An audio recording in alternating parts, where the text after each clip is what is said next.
మనం చదువుకుందాం. మీరు విలువ పెట్టి కొనబడిన వారు గనుక మనుషులకు దాసులు కాకుడి. నేను ఎంత మటుకు చదవమన్నాను అంత మటుకు చదవాలి.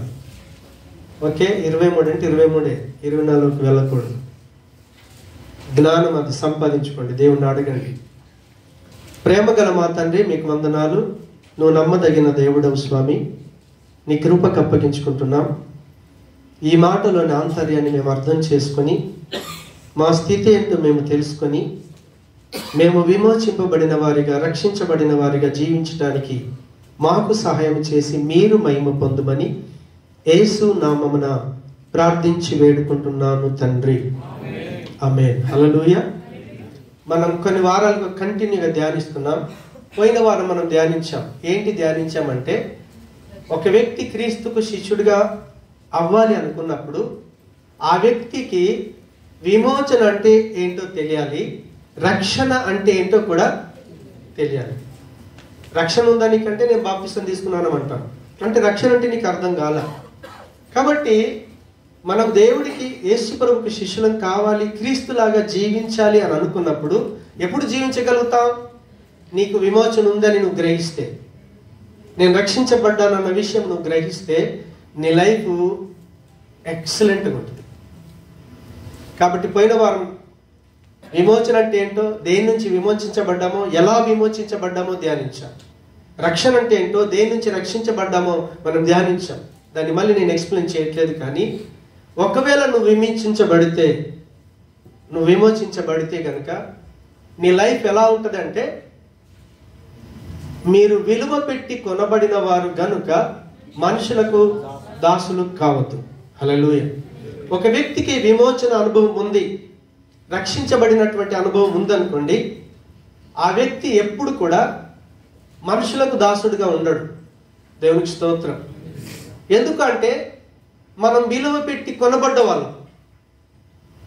ఇప్పుడు ఇక్కడ కంపెనీలలో ఎంతమంది పనిచేస్తున్నారు? కంపెనీల్లో ఓకే, ఎత్తండి. ఓకే, ఇప్పుడు మీరు కంపెనీ ఏం చేసిందంటే, మీరు ఎక్కడో ఉంటే మిమ్మల్ని వాళ్ళు అడాప్ట్ చేసుకున్నారు. నేను నీకు ఇంత ఇస్తా, నాకు ఇలా పని చేయాలి, అవునా? ఇప్పుడు ఆ కంపెనీలో జాయిన్ అయినాక నా ఇష్టం అంటే కుదరదు. కంపెనీ రూల్స్ పెడతాడు, నువ్వు 8 గంటలకు రావాలి, 12 దాకా చేయాలి. నా ఇష్టం నేను చేయనంటే కుదరదు, అవునా కదా? అంటే కంపెనీతో నేను ఒప్పందం చేసుకున్నాను, ఇప్పుడు నా ఇష్టం నా సొంతం కాదు, నా జీవితం అనేది నీకు అర్థమైతే కంపెనీ పెట్టిన రూల్స్కు మనం ఏం చేస్తాం? కట్టుబడి ఉంటాం, అవునా కాదు? అదే కొరింథీ పత్రిక 6వ అధ్యాయం 19-20 వచనాలు చూద్దాం. మీ దేహము దేవుని వలన మీకు అనుగ్రహింపబడి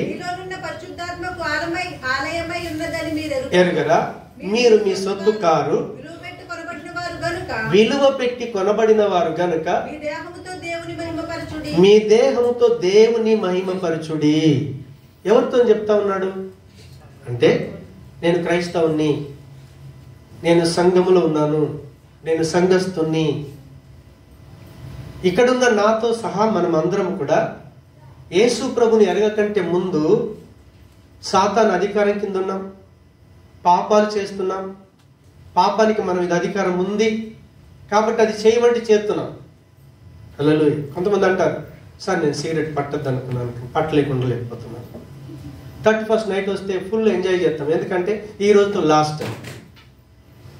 ఈ రోజుతో ఏంటి? తాగటం మానేస్తా, ఫుల్ తాగెత్తాడు. పట్టటం మానేస్తాను, అమ్మాయితో మానేస్తాను, అన్ని రకాలు ఎంజాయ్ చేస్తాడు. తెల్లారి వాడి పరిస్థితి ఏంటి? అరే నేను నిన్ననే అన్నాను కదా, ఈ రోజు నుంచి తాగను. మరి లోకంలో ఏంటి తెలుసా? తాగినోడు మళ్ళీ కొంచెం తాగితేనే కరెక్ట్ అవుతాడు. అలా అంటారు, రాత్రి బాగా తాగావు కదరా, మళ్ళీ కొంచెం పెగ్ తీసుకుంటే అప్పుడు నువ్వు అయిపోయింది, స్టార్ట్ అయిపోయింది. తీర్మానం ఏమని తీసుకున్నాడు? నేను తాగనని తీసుకున్నాడు, కానీ వాడి వల్ల అవ్వట్లా. వాడికి మనసు ఉంది, తాగద్దని ఉంది. చూడొద్దనుంది, చేయొద్దనుంది. ఎందుకంటే ఆ వ్యక్తి పాపానికి బానిసై ఉన్నాడు, పాపానికి అధికారం ఉంది, సాతాను అధికారం కింద ఉన్నాడు. కానీ అలాంటి వ్యక్తులమైన మనల్ని ఆ పాప స్థితి నుంచి ప్రభు తన ప్రాణం పెట్టి కొనుక్కున్నాడు. కాబట్టి ఇప్పుడు మనం ఎవరి సొత్తు? దేవుని సొత్తు. దేవుని సొత్తు అయినప్పుడు ఈ దేహం ఇచ్చింది ఎందుకొరకు తెలుసా? చెప్పాడు అక్కడ. దేవుణ్ణి మహిమపరచడానికే దేవుడు ఇచ్చాడు మీకు దేహాన్ని. ఇక్కడ మతాల గురించి చెప్పట్ల. మతానికి ఒక దేవుడు లేడు. హిందువులకు దేవుడు, క్రైస్తవులకు దేవుడు, ముస్లింలకు దేవుడు, అలా దేవుడు లేరు. దేవుడు ఒక్కడే. దేవునికి స్తోత్రం. ఆ ఒక్కడైన దేవుణ్ణి మహిమపరచడానికి ఈ బాడీని ఇచ్చాడు నీకు. అంటే నేను పాపం నుంచి, సాతాను అధికారం కింద నుంచి నాకు విమోచన కలిగింది అనే ఆ స్పృహ నీకుంటే నీ బాడీతో నువ్వేం చేస్తావు? దేవుణ్ణి మహిమపరిచేందుకొరకే ఈ బాడీని ఉంచుతాను. ఈరోజు నా క్లోజ్ ఫ్రెండ్ వచ్చాడు అనుకోండి, ఈ బాడీని నేను ఇంట్లో ఉంచను. ఎక్కడ తీసుకొస్తాను? ఆయన సన్నిధానానికి తీసుకుని వస్తాను. మనుషులకు దాసులం కా, అవునా? మనుషులు పెట్టేటట్టు, మనుషులు చెప్పే సిద్ధాంతాలకు దాసులం కా అని అంటాడు. ప్రతి వారం వెళ్తావు కదా ఈ ఒక్కరోజు. ప్రతి వారం, ప్రతి సండే ఉంటుంది కదా ఆరాధన. మళ్ళీ వారం పోవచ్చు మీరు. దేవుడు అక్కడే ఉంటాడు, సన్నిధి అక్కడే ఉంటుంది. ఈరోజు ఒక్కరోజే కదా నేను నీతో ఉండేది, నేను అంత దూరం నుంచి వచ్చాను. అప్పుడు మనం ఏం చేస్తాం? వాడు చెప్పిన మాటకు బెండ్ అయిపోతాం. కానీ ఒక వ్యక్తిలో నేను విమోచించబడ్డాను. ఎప్పుడైతే ఆ అవగాహన వస్తుందో 100% అవాయిడ్ చేద్దాం దేవుని సన్నిధికి వెళ్ళకుండా. ఎందుకంటే ఈ టైం నా బాడీని ఎక్కడ ఉంచాలి? దేవుని సముఖంలో ఉంచాలి. దేవుని సముఖంలో ఉంచాలనుకున్నప్పుడు నా దగ్గర డబ్బులు ఉన్నాయా లేవా ఏది చూడం. బండి లేకపోతే బండి పట్టుకుని వచ్చేస్తాం, వీలైతే నడిచేని వస్తాం, ఏమన్నా చేస్తాం. 100% ఇక్కడ పడిపోతాం. దేవునికి స్తోత్రం. ఇందాక నేను ఒక వ్యక్తితో మాట్లాడాను. నన్ను ప్రేయర్కు రాలేదు, డే అండ్ నైట్ డ్యూటీ చేసి వచ్చాను. చాలా సంతోషం. డ్యూటీ చేసి వచ్చిన తర్వాత మళ్ళీ నీ పనులన్నీ చేసుకున్నావా? చేసుకున్నా. వంట వేసుకున్నా, తిన్నా, పడుకున్నా, కలవాల్సిన కలిసినా అన్నీ చేసి. మరి నీకు దేవుని సన్నిధికి రావటానికి ఆటంకం ఎక్కడ ఏర్పడింది? డ్యూటీ చేసి వచ్చామనే కదా. డ్యూటీ బలహీనమైతే చప్పుడు తిని పడుకోవాలి కదా. బాడీ ఎప్పుడు కూడా మన ఆత్మీయ స్థితికి సహకరించదు. కానీ ఇప్పుడు దేవుని ద్వారా ఆయన ప్రాణం చేత పరిపూర్ణంగా రక్తమంతా కార్చి మనల్ని కొనుక్కున్నాడే. నేను నీ సొత్తు కదా ప్రభా, నేను నీ దగ్గరికి రావాలి కదా, నేను బలహీనంగా ఉన్నాను, నాకు సహాయం చేయి. నీ సన్నిధికి రాకుండా నేను ఉండకూడదు. ఎవరు అడుగుతారో తెలుసా? నేను విమోచించబడ్డాను అని గ్రహిస్తే దేవుని సముఖానికి రాకుండా ఉండలేడు, మానలేడు. ఇంకా తన దేహంతో దేవునికి మహిమ తీసుకొచ్చే విధంగానే వాడతాడు ఈ దేహాన్ని తప్ప దేవునికి అవమానం తీసుకొచ్చే పనులు చేయలేము. ఇంకా చేయలేము. దేవుడికి అవమానం తీసుకొచ్చే పనులు చేస్తున్నావు అని అంటే నీకేం లేదో తెలుసా? చచ్చిపోతున్నావు. పాస్టర్ గారు బాప్తిసం ఇచ్చాడు, నీళ్ళను ముంచి తీశాడు, అంత మట్టికి తెలుసు ఆయనకి. కానీ నేను విమోచించబడ్డానే. వాస్తవంగా మనకు విడుదల కావాలి అని అంటే మనచ్చి మనం విడిపించుకోలేము. లేదంటే కోటీశ్వర్లు ఉన్నారు అవునా, బాత్రూమ్లలో, బెడ్లలో, అన్నిట్లో బంగారుతో మంచాలు చేయించుకునే వ్యక్తులు కూడా ఉన్నారు. అంత కోటీశ్వర్లు ఉన్నారు. నీ కోటీశ్వరుతో, నీ డబ్బుతో, నీ పలుకుబడితో, నీ బంధుత్వంతో, దేంతో కూడా నిన్ను నీవు విమోచించుకోలేవు. నువ్వు చేసిన తప్పుకు రావాల్సిన శిక్ష నుంచి నువ్వు తప్పించుకోలేవు. నువ్వు తప్పించుకునాలి అంటే నువ్వు చేసిన తప్పుకు నీ ప్రాణం పెట్టాలి, నువ్వు చనిపోవాలి. చనిపోయే ముందు దేవుడు పరిశుద్ధుడు కాబట్టి నువ్వు పవిత్రంగా ఉండి చచ్చిపోతే దేవుడు నేను యాక్సెప్ట్ చేస్తాడు. ఎవడున్నాడు భూమి మీద? ఒక్కడు కూడా నీతిమంతుడు లేడు. అందరూ పాపం చేసిన వాళ్ళే. కాబట్టి మనందరికీ ప్రాణమును, ఆత్మను, శరీరాన్ని ఇచ్చిన దేవుడే మనలా శరీరంలోకి రావాల్సి వచ్చింది. ఆయన వచ్చి ఈ ప్రజల మధ్య పవిత్రంగా జీవించి తన విలువైన ప్రాణాన్ని పెట్టేసి తన ఒంట్లో ఉన్న ప్రతి రక్తపు బొట్టు చిందించి మనల్ని కొనుక్కున్నాడు ఆయన. ఎందుకో తెలుసా? ఈ దేహం దేవుని కొరకు వాడబడాలి. ఆ నిశ్చయత మనకున్నప్పుడు మన దేహంతోని ఖచ్చితంగా మనం దేవుణ్ణే మహిమపరుస్తాం. పైగా మీరు ఎక్కడికి వెళ్ళాల్సిన పని లేదు దేవుణ్ణి వెతకటానికి. మీరు ఆ పరిశుద్ధాత్ముడికి ఆలయమై ఉన్నారు. ఇప్పుడు మీలోనే దేవుడు నివాసం చేస్తున్నాడు. నువ్వు యెరూషలేము పోవాల్సిన పని లేదు. అవునా కదా? కొన్ని మతాలకి కొంత గురి ఉంటుంది. హిందువులైతే కాశీ యాత్రకి వెళ్తారు, ముస్లిమ్స్ అయితే మక్కాకు. ఎవరి విశ్వాసం వాళ్ళది, ఎవరి సిద్ధాంతాలు వాళ్ళే. అవునా? క్రైస్తవులు అయితే ఒక్కసారి యెరూషలేము పోయి రావాలని కోరుకుంటారు. అవునా? నీకున్న సిద్ధాంతం ఏంటి? యెరూషలేము వెళ్ళటం అయితే యేసు ప్రభు స్వయంగా చెప్పాడు, ఒక కాలం వస్తుంది మీరు యెరూషలేములో ఆరాధన చేయరు, మీరు కొండల మీద ఆరాధన చేయరు. దేవుడు ఆత్మస్వరూపుడని మీకు అర్థమవుతుంది. ఆ టైం వచ్చేసింది. ఆ టైం వచ్చింది కాబట్టి యేసు ప్రభుల వారు సిలువలో చనిపోయాడు. అపరాధముల చేత, పాపముల చేత చచ్చిన మనల్ని ఈరోజు బ్రతికించాడు. దేవుడితో సంబంధం లేని జీవితం బ్రతుకుతున్నామన్న పేరు మాత్రమే గాని నువ్వు మృతుడవే. ప్రాణం ఉంది, శరీరం ఉంది, ఆత్మ దేవుడితో సంబంధం లేదు. అవునా? అన్ని శరీర కార్యాలు చేయగలుగుతాం కానీ ఆత్మతో ప్రభావం దేవుణ్ణి ఆరాధన చేయలేము. కాబట్టి ఇందులో ఆత్మకి, కులానికి, మతానికి సంబంధం ఉందా? మతాలు మనుషులు పెట్టుకున్నారు, కానీ దేవుడికి మతాలతో సంబంధం లేదు. నువ్వు ఏ మతానికి సంబంధించినా సరే నీలో ఉన్నటువంటి ఆత్మ పరమాత్మని ఆరాధన చేయాలి అంటే నువ్వు ఖచ్చితంగా క్రీస్తు దగ్గరికి రావాల్సిందే. ఎందుకంటే తెలుసా? నీ కొరకు ప్రాణం పెట్టింది ఆయన ఒక్కడే. కాబట్టి నా కొరకు ప్రాణం పెట్టాడు. నేను పాపం నుంచి, దాని పర్యవసనం నుంచి, దానికి రావాల్సిన శిక్ష నుంచి నేను విమోచించబడ్డానని తెలుసుకున్న ప్రతి క్రైస్తవుడు తన దేహాన్ని దేవుని కొరకు వాడతాడు. టైం అందంటే దేవుని సముఖానికి తీసుకుని వస్తాడు, అంతే. దాంట్లో డౌట్ లేదు. దేవునికి స్తోత్రం, హల్లెలూయా. కాబట్టి నేను విమోచించబడ్డాను అనుకున్నప్పుడు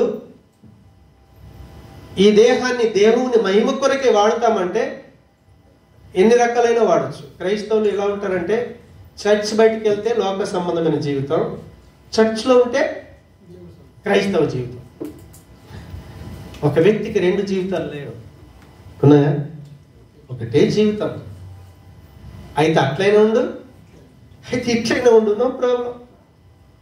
అవునా? ఇట్లనే ఉంటానంటే వాళ్ళు ఎప్పుడు ఉండగలుగుతారంటే నేను విమోచించబడ్డాను, నేను మళ్ళీ పాపానికి దాసుని కాను. ఆ నిశ్చయతతో జీవిస్తాడు. రెండవదిగా రక్షించబడినటువంటి వ్యక్తి జీవితం ఎలా ఉంటుందంటే, రెండవ కారణం ఒకసారి చూద్దాం. కొలస్సీ పత్రిక 1వ అధ్యాయం 13-14 వచనాలు. ఆయన మనలను అంధకార సంబంధమైన అధికారములో నుండి విడుదల చేసి తాను ప్రేమించిన తన కుమారుని యొక్క రాజ్య నివాసులనుగా చేసెను. కాబట్టి ఆ కుమారుని యందు మనకు విమోచనము అనగా పాప క్షమాపణ కలుగుచున్నది. పాప క్షమాపణ, దేవునికి స్తోత్రం. అది మీరు అండర్లైన్ చేసుకున్నాలి. నేను రక్షించబడ్డాను అనే అనుభవం వచ్చింది అనుకోండి. నాకు ఎలా రక్షించబడ్డాను, దేని నుంచి రక్షించబడ్డాను? 13లో అన్నాడు, అంధకార సంబంధమైన అధికారము నుంచి విడుదల దొరికింది. అంధకార సంబంధమైనటువంటి అధికారం అంటే చీకటి పనులు చేపించేది ఎవరు? సాతాను గారు.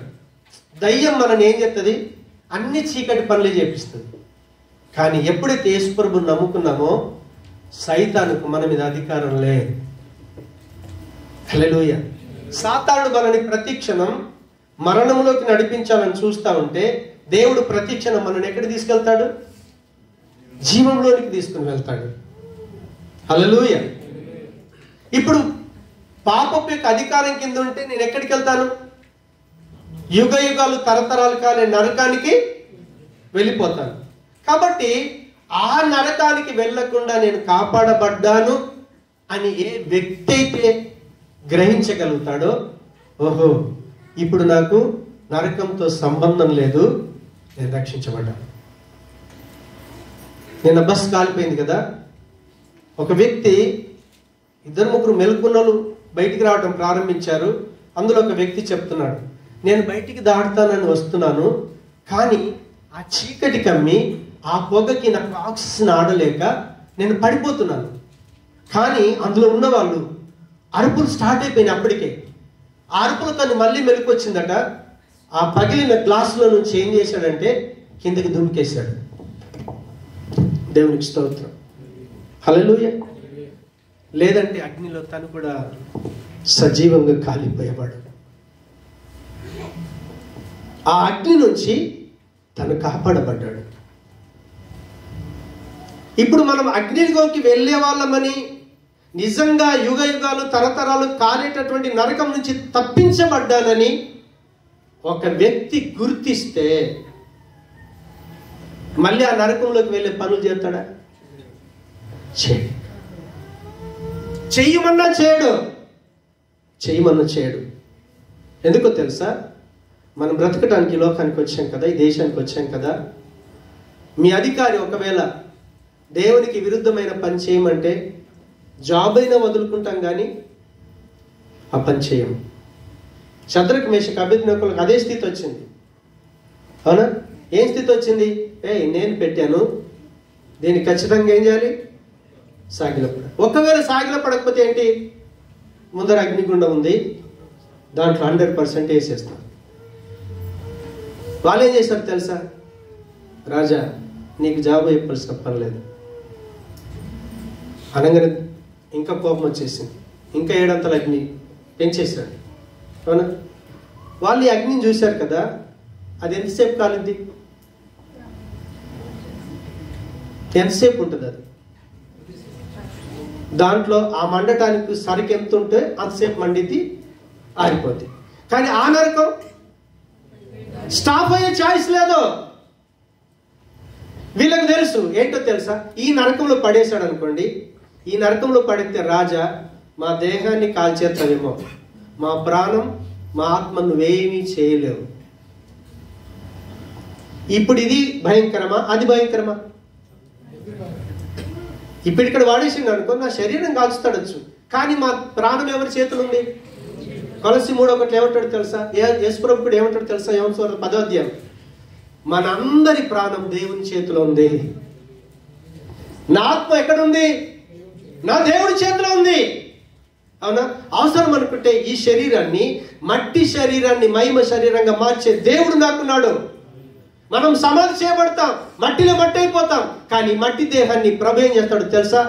మహిమ దేహంగా మారుస్తాడు. ఆయన ప్రాణాన్ని తిరిగిస్తాడు, ఆత్మను కూడా తీసుకొని వస్తాడు. అప్పుడు ఇప్పుడు ఎలా జీవిస్తున్నామో అప్పుడు అలాగే జీవిస్తాం. కానీ ఈ నరకానికి అగ్గిపడ్డాడు, ఈ అగ్నికి భయపడ్డారు అనుకో, దీన్ని తప్పించుకోవాలనుకుంటే వాళ్ళు ఎక్కడ వెళ్ళేవారు? అక్కడ చచ్చిపోయే అవకాశం లేదు. నీ ప్రాణం నీ ప్రాణమే, నీ ఆత్మ ఆత్మనే. ఆత్మకు చావు లేదు. ఎందుకో తెలుసా? దేవుడికి చావు లేదు కాబట్టి ఆయన ఏదైతే చేస్తాడో దానికి చావు అనేది ఉండదు. బైబిల్ చదవండి. నరుడి యొక్క ఆత్మనట యెహోవా పెట్టిన దీపం. దేవుడు మనలో ఉంచాడు ఆత్మని. ఆత్మ దేవుని సంబంధమైంది కాబట్టి శరీరాన్ని నిర్మించే నీ దేవుడు నీకు మళ్ళీ శరీరం ఇస్తాడు. నీ ప్రాణం నీకుంటుంది, నీ ఆత్మ నీతో ఉంటుంది. కానీ ఇక్కడ భయపడితే పర్మనెంట్ కాలాల్సి వచ్చేది. ఇప్పుడు దీనికి భయపడకుండా వాళ్ళు ఏం చేశారు తెలుసా? రాజా మా దేవుడు సమర్థుడు, కాపాడుతాడు, నాకు ఆ నమ్మకం ఉంది. ఒక్కవేళ ఆయన కాపాడకపోయినా సరే, మనం చావాలనే దేవుడు డిసైడ్ చేశాడు అనుకోండి, ఖచ్చితంగా చనిపోతాం. ప్రవీణ్ పగడాలను బతికించాలంటే బతికించకపోతుండేదా? దేవుడికి తెలియకుండా మరణం వచ్చిందా? కొందరి పట్ల దేవుడికి ఒక ఉద్దేశం ఉంటుంది. మరి నువ్వు చస్తేనే మహిమ వస్తుంది, నువ్వు చావు అంటాడు. నువ్వు బతికుంటే మహిమ వస్తుంది, బ్రతకమంటాడు. ప్రవీణ్ పగడాల గురించి ఈరోజు ప్రపంచం అంతా తెలిసిపోయింది. ప్రవీణ్ పగడాల ప్రతి మెసేజ్ ప్రతి ఒక్కరు ఇప్పుడు యూట్యూబ్లో వింటున్నారు. అంతకుముందు ఆయన ఎవరూ తెలియదు, నాకు కూడా తెలియదు. ఎప్పుడో ఒకసారి రక్షణ టీవీలో చూసినప్పుడు ఆయన కూర్చుండి ఇచ్చేవాడు. ఎవరైనా ప్రశ్నలు అడుగుతూ ఉంటే డిబేట్కు కూర్చుండేవాడు. హిందువులను, ముస్లింలను అందరినీ కూర్చోబెట్టుకొని, నీ డౌట్ ఏంటో చెప్పు, నా గ్రంథం ఇలా చెప్తుంది, నీ గ్రంథం ఇలా చెప్తుందని సూటిగా చెప్పాడు. అది ప్రజలకి నచ్చలేదు. మీ గ్రంథం ఇలా చెప్తుందయ్యా, మీ గ్రంథం ఇలా పాపం చేయమంటుందయ్యా, దేవుడు పాపం చేయిస్తాడా? మీ గ్రంథాల్లో ఉన్నది దేవుని సంబంధమైనది కాదు అని చెప్తే వాళ్ళు జీర్ణించుకోలేక క్లోజ్ చేశారు. ఆయన క్లోజ్ అవ్వటం కొరకు దేవుడు అనుమతి ఇచ్చాడు. హల్లెలూయా. కాబట్టి వాళ్ళు చావుకు భయపడలేదు. ఎందుకో తెలుసా? రేపు ప్రొద్దున నా దేవుడి దగ్గరికి వెళ్తాం, మా ప్రాణం మా దేవుడి చేతిలో ఉంది, మా ఆత్మ మా దేవుడి చేతిలో ఉంది. ఈరోజు ఇక్కడ బ్రతకాలన్నా, జాబ్ చేయాలన్నా నీ చేతిలో లేదు, నా దేవుడి చేతిలో ఉంది. అప్పుడు అదే రాజు ఏమన్నాడు తెలుసా? నిజంగా నువ్వు ఆరాధన చేస్తుండే నిజమైన దేవుడు, ఆ దేవుణ్ణి ఎవడైనా విమర్శించాడా, ఆ నీళ్లు తుత్తునిగా చేయబడుతుందని అదే రాజు సాక్ష్యం ఇచ్చాడు.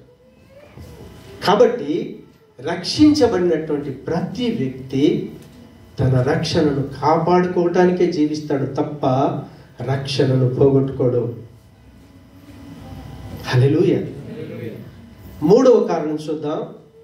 ఒక వ్యక్తి నీతిమంతుడైతే, రక్షించబడిన వాడైతే తను ఏం చేస్తాడంటే, 1 యోహాను 3వ అధ్యాయం 6వ వచనం తర్వాత 9వ వచనం. ఎవరైనా మోసపరచుకుంటుంది. 1 యోహాను 3వ అధ్యాయం 6వ వచనం. ఆయన యందు నిలిచి ఉండు వాడెవడును పాపము చేయడు, పాపము చేయవాడెవడును చూడను లేదు. ఓకే, దేవుని మూలముగా పుట్టిన ప్రతి వానిలో ఆయన బీజము నిలుచును గనుక వాడు పాపము చెయ్యడు. వాడు దేవుని మూలముగా పుట్టినవాడు గనుక పాపము చెయ్య జాలడు. 6వ వచనంలో ఏమన్నాడు? దాన్ని మనిషి రోజు ఆయన యందు నిలిచిండు వాడెవడును పాపము చెయ్యడు అని అన్నాడు. ఆయన యందు నిలిచి ఉండటం అంటే ఏంటి?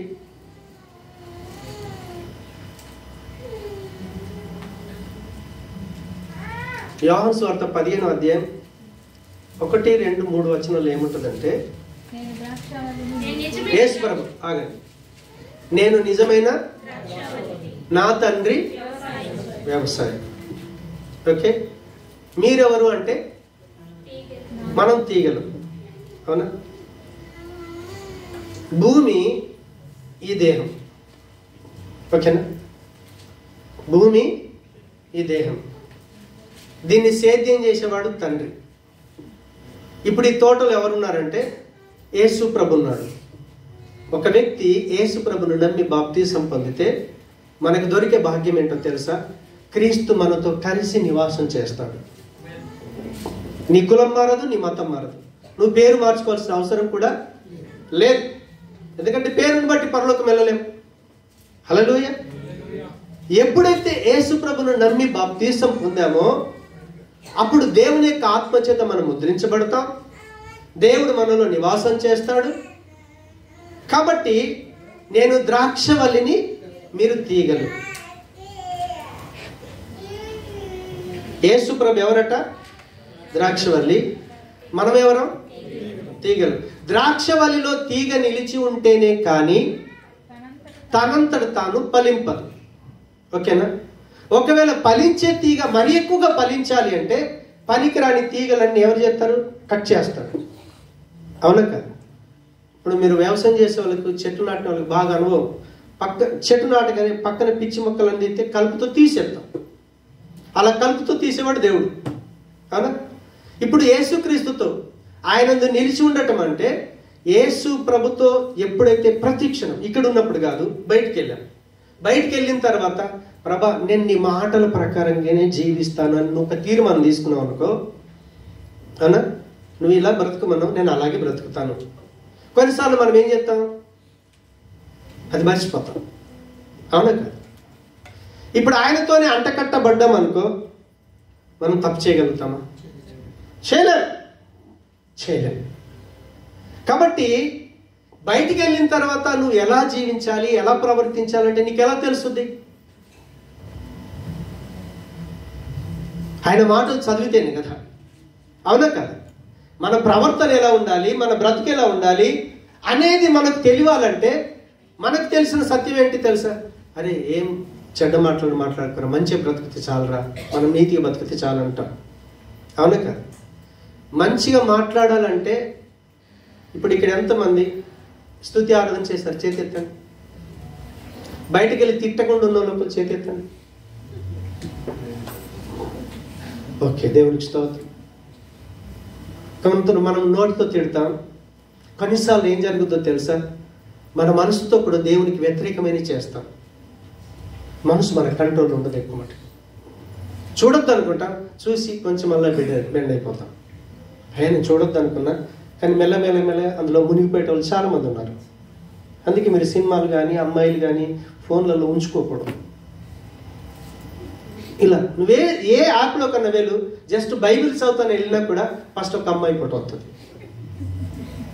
మీరు న్యూస్ చూస్తాను వెళ్ళారు కదా, ఒక అమ్మాయి ఫోటో వస్తుంది. మీరు ఏ ఛానల్లోకి వెళ్ళండి, ఏ యాప్లో కన్నా వెళ్ళండి, ఫస్ట్ అమ్మాయి ఫోటో వస్తుంది. అది స్టార్టింగ్ ఏంటో తెలుసా?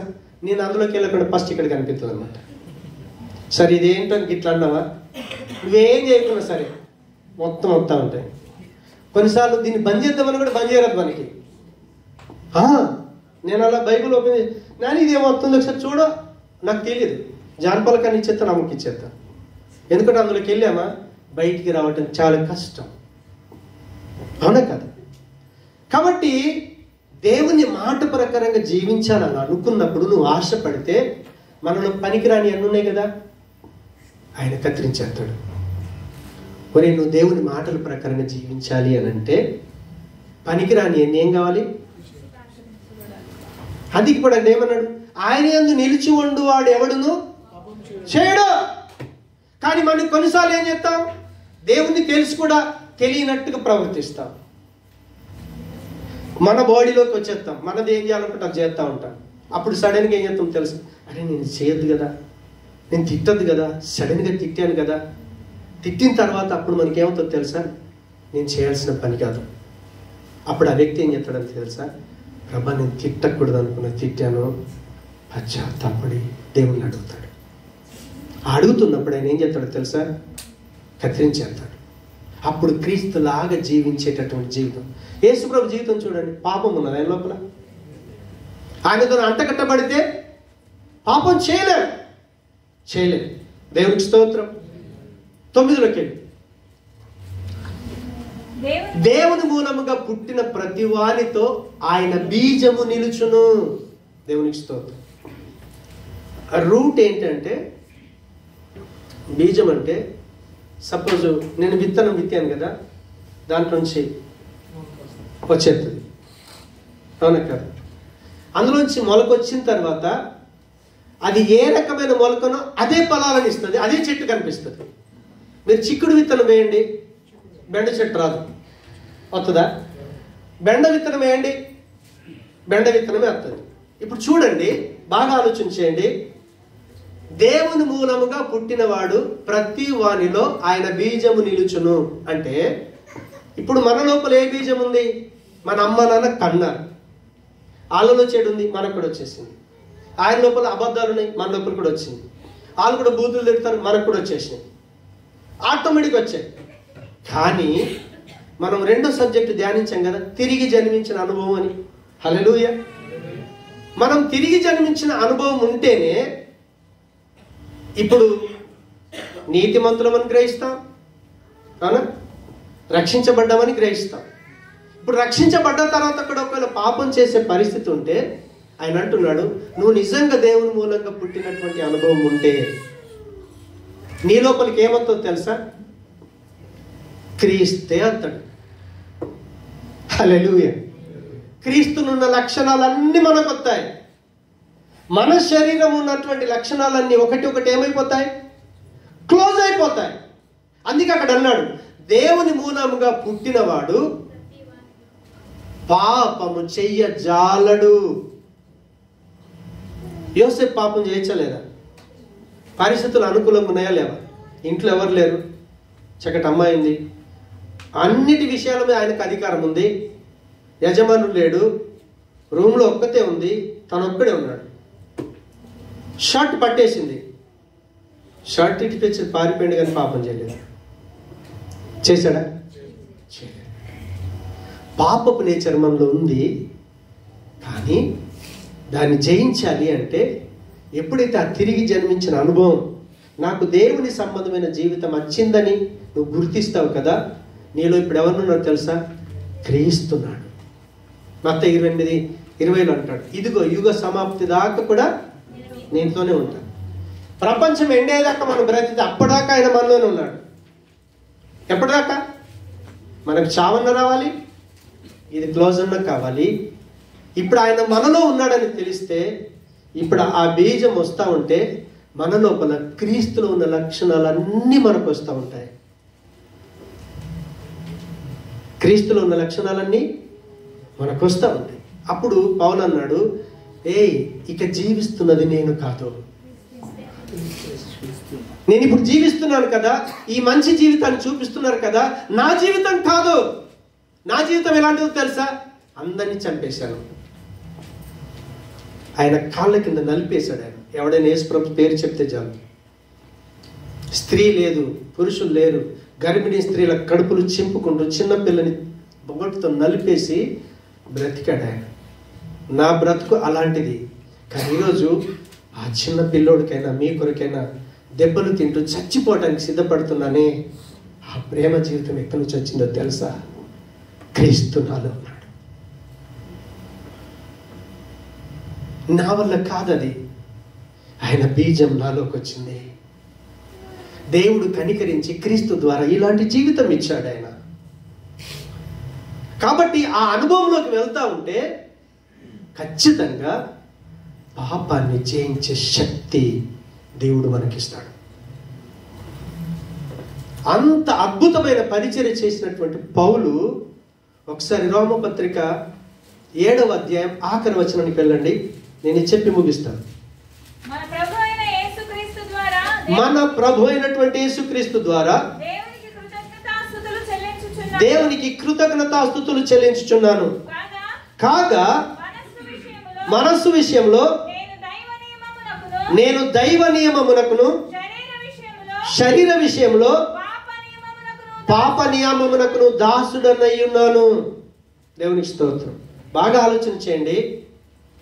ఒక మనిషి పాపం చేయాలంటే మనసు ప్రేరేపిస్తేనే వెళ్తాడు. అవునా కాదు? నేను అమ్మాయిని చూశాను, నాకు నచ్చింది. ఇప్పుడు మనసు పాపానికి దాసుడైతే నేనేంతో తెలుసా? అమ్మాయిని చేరుకోవటానికి గోడదుంకి వెళ్తానా, బైక్ మీద వెళ్తానా, ఎట్లా వెళ్తానో వెళ్ళిపోతాను. ఈ మనసు దేనికి దాసమైంది? పాపానికి. అవునా కాదు? కానీ పౌలు ఏమంటున్నాడు తెలుసా? అంత అద్భుతమైన పరిచర్య చేస్తూ కూడా నేను కొన్నిసార్లు మంచి చేయాలనుకుంటున్నాను. మీరు 7వ అధ్యాయం తర్వాత చదువుకోనండి, టైం లేదు కాబట్టి. కానీ చేయలేకపోతున్నాను. నేను ఏది చేయొద్దనుకున్నానో దాన్ని చేస్తున్నాను. రీజన్ ఏంటి అంటే శరీరంలో పాప నియమం ఉంది. ఇది ఎక్కడి నుంచి వచ్చింది? మట్టి నుంచి వచ్చింది. అవునా? ఎప్పుడైతే ఆదామవ్వలు పాపం చేశారో వాళ్ళ పిల్లలు వాళ్ళ పిల్లలమే మనమందరం. ఇక్కడున్న మనందరం కూడా ప్రపంచంలో ఎన్ని జాతుల ప్రజలు ఉన్నారో ప్రతి మానవుడు కూడా ఆదాం అవ్వల సంతానమే. వాళ్ళలో పాపం వచ్చేసింది. ఈ శరీరం పాతదే, మనం నమ్మాం. కొత్త జన్మ వచ్చింది, నీతిగా బ్రతుకుతున్నాం. కానీ బాడీ పోతుంది, జీవితం ఏమో కొత్తది. ఇప్పుడు ఈ కొత్తదానికి పాతదానికి పోరాటం ఉంటుంది. శరీరం పౌలు శరీరం దేనికి దాసమైనది? శరీరమేమో పాపానికి దాసమైనది, కానీ మనసు మాత్రం, మన మనసు దేవునికి సొంతం కావాలి. మన మనసు దేవునికి సొంతమైతే అప్పుడు దేవుడు మనని ఏం చేస్తాడో తెలుసా? పాపము చేయకుండా దాన్ని జయించే శక్తిని ఇస్తాడు. మనిషిలోనేమో పాపం ఉంది, క్రీస్తులో పాపం ఉందా? లేదు. అందుకే పాప నియమం మనలో ఉంది, క్రీస్తులోనేమో జీవ నియమం ఉన్నది అంటాడు. 8వ అధ్యాయంలోకి వచ్చి ఒకసారి 2వ వచనం. క్రీస్తు యేసునందు జీవమిచ్చు ఆత్మ యొక్క నియమము పాప మరణములను నియమము నుండి, క్రీస్తు యేసునందు జీవమునిచ్చు ఆత్మ యొక్క నియమము పాప మరణముల నియమము నుండి నన్ను విడిపించెను. పౌలు పాపం చేయకుండా నిలబడగలుగుతున్నాడు. రీజన్ ఏంటి అంటే, నాలో పాప నియమం ఉంది, కానీ దాన్ని జయించాలంటే యేసు ప్రభు లోపల జీవ నియమం ఉంది. నేను ఆయనను ఆశ్రయించాను కాబట్టి నన్ను ఏం చెప్తున్నాడు? పాపం చేయకుండా నిలబడే శక్తిని ఇస్తున్నాడు. ఇప్పుడు మనం పాపం చేయకుండా నిలబడాలి. 8వ అధ్యాయం 1 ఏముంది?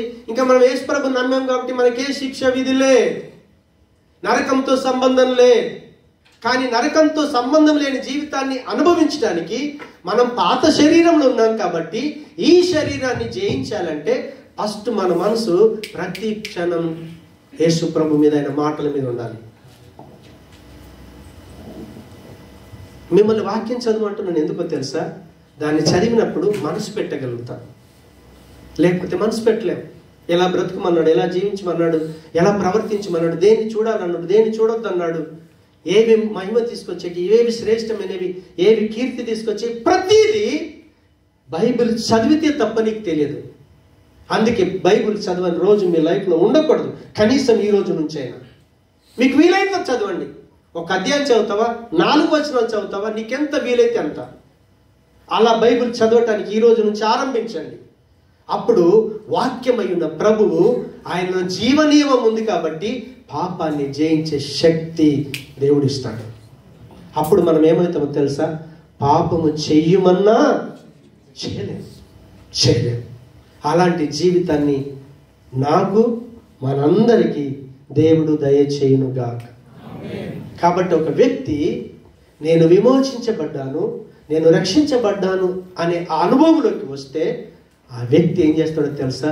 తన దేహంతోని దేవుణ్ణి మహిమపరచడానికి ఉపయోగిస్తాడు. కన్ను కావచ్చు, చెవి కావచ్చు, నోరు కావచ్చు, చేతి కావచ్చు, కాలు కావచ్చు. నీ శరీరంలో ప్రతి అవయవాన్ని దేవునిని మహిమపరచడానికి వాడుతాం. దేవునికి స్తోత్రం. రెండవదిగా పాపము చేయకుండా నిలబడగలుగుతాం.